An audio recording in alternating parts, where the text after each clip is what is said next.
I'm going to call an ambulance. Okay. Okay, Johnny. You still okay? Johnny, cut this off, Johnny. Mr. Park, please, we had an emergency accident. The chap got injured. I've got to go now. Please, I'll organise ambulance, everything and that. Okay, bye.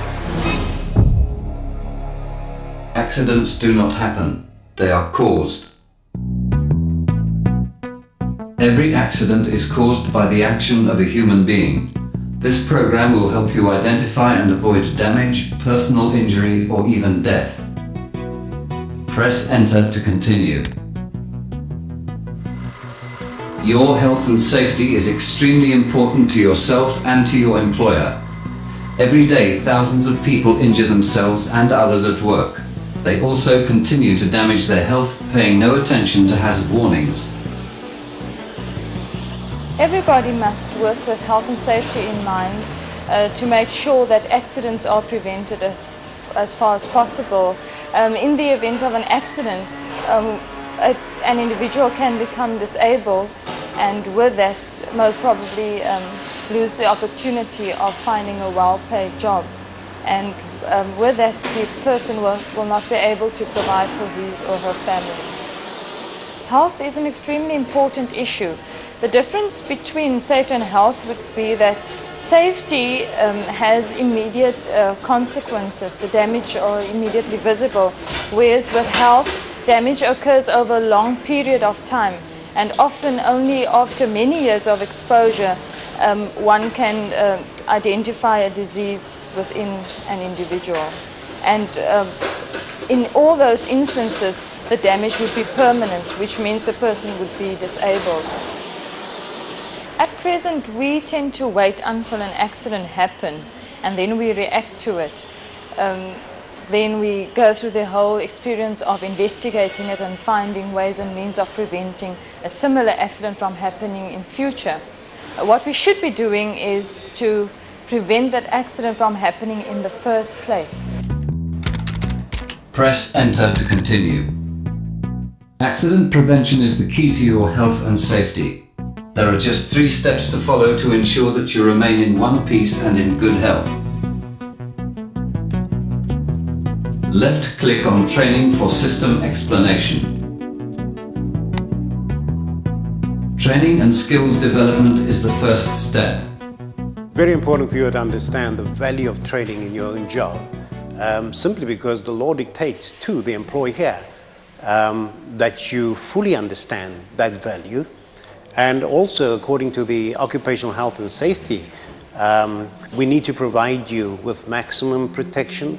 We definitely don't want you to go home with fewer fingers and toes than when you arrived. Every single job has a health and safety element attached to it. Some are obvious, some are not.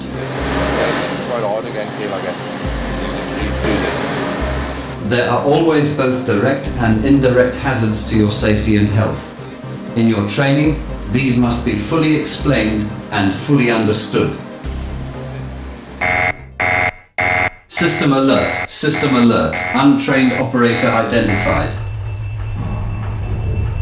If you do not know the risks and hazards associated with your job, you have not been properly trained. If you have not been properly trained, you will be a source of danger to yourself and to those around you. It can happen that you identify a new hazard in your work. Inform your health and safety representative or supervisor, and this will be included in all future training for that particular job description. This is another way in which you can help prevent accidents. To continue, please left-click on Signage. You will see many signs such as these around your workplace. They have been put there for your benefit and for your well-being. These signs are not for decoration.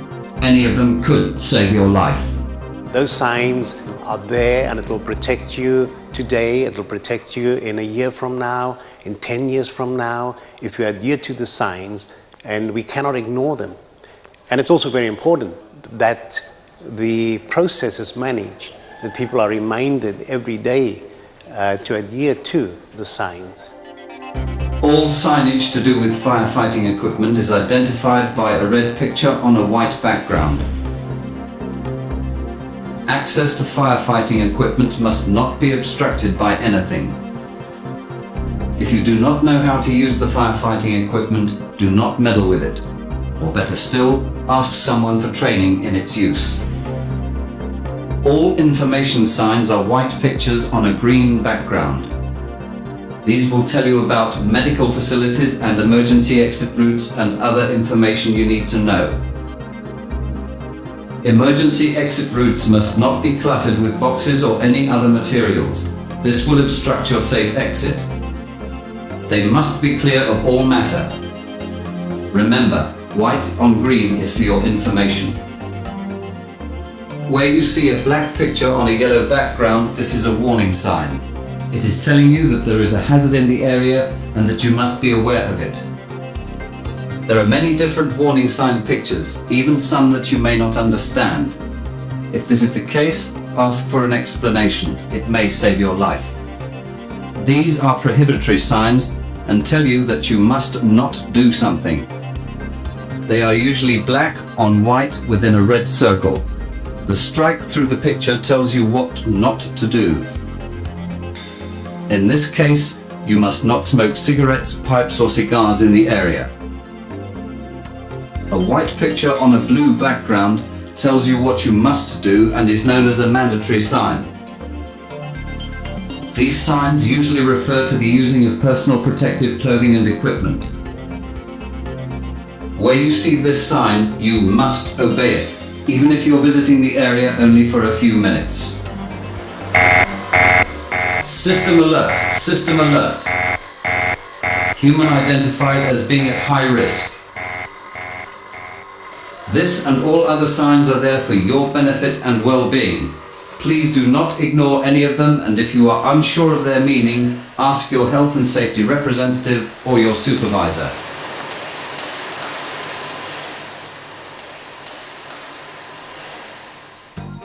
We are now going to run the signage in random order. You must identify them correctly before continuing.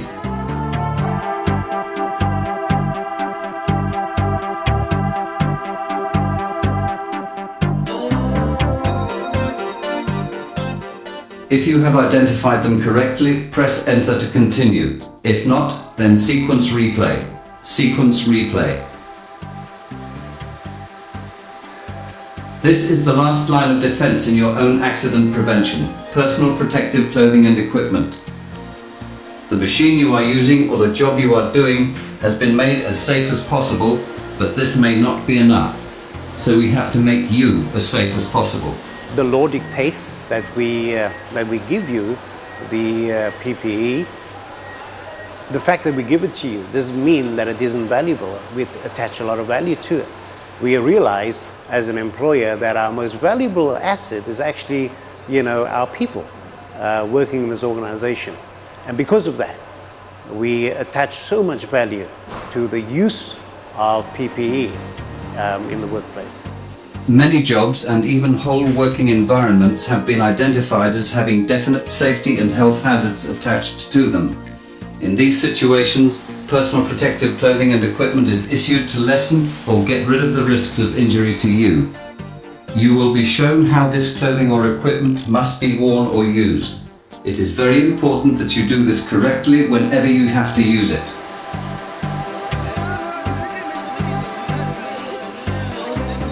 Never lend or borrow this type of equipment. It is personal and it must stay that way. If your personal protective clothing and equipment is damaged or faulty in any way, bring this to the attention of your health and safety representative or supervisor and get it fixed or replaced. Do not work with damaged personal protective clothing and equipment.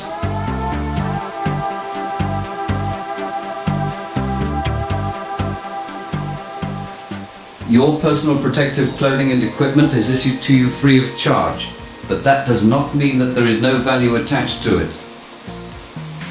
It is your responsibility to make sure that it is looked after and in good condition. It is designed to protect you, so you have to protect it. You may be required to wear personal protective clothing and equipment while visiting an area you do not normally work in. Even if it is just for a couple of minutes, wear or use what is required. If you do not, you are putting yourself in unnecessary danger, and you are letting the people know who work there that you don't regard safety as being important. System warning. If you are disturbed by the sight of injury, the next sequence will be disturbing. These pictures are the result of people not using their personal protective clothing and equipment. An unwary or careless attitude will give you a permanent reminder. None of these people wanted this to happen to them, but it has, and now they will never forget the experience. These pictures are all from real accidents in the workplace. Will we have to come and photograph you? We hope not. These are the 3 steps that you can take to ensure your health and safety at work. Make sure that you know what to do through good training. Make sure that you know what the signage means and comply or obey it. Make sure that you wear or use your personal protective clothing and equipment. And make sure that you are not the subject of one of those pictures. Press Enter to continue. Your health and safety, as was said at the beginning of this program, is extremely important. And there are even laws that you have to follow in the Occupational Health and Safety Act. Firstly, you must work in a way that does not put you or anyone else in any danger. Don't fool around or misuse any of the safety equipment, and never drink or take drugs at work. Cooperation with others, so anything as us guys can actually improve the cooperation. Secondly, you must cooperate with your employer to make sure that the laws of the Occupational Health and Safety Act are obeyed and followed. Very good idea. Thirdly, you must obey and carry out any lawful orders that are specifically set for your particular working environment.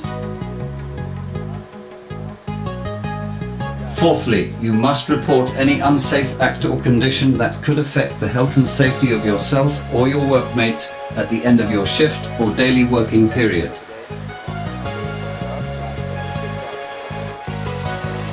And finally, you must report any accident or near miss, however small, to your supervisor or health and safety representative as soon as possible.